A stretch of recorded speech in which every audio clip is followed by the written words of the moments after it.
Ini mesin gilingan bakso mini ya. Untuk panjang lebar wajahnya ini 40 cm. Ini untuk gilingan dagingnya. Ini joint couple ya teman-teman, joint couple.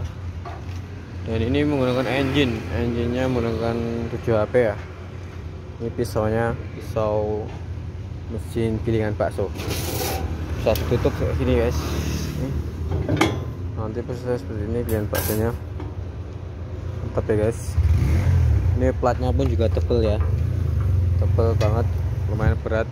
Terus ini lagi proses setting ya, setting mesin gilingan bakso mini.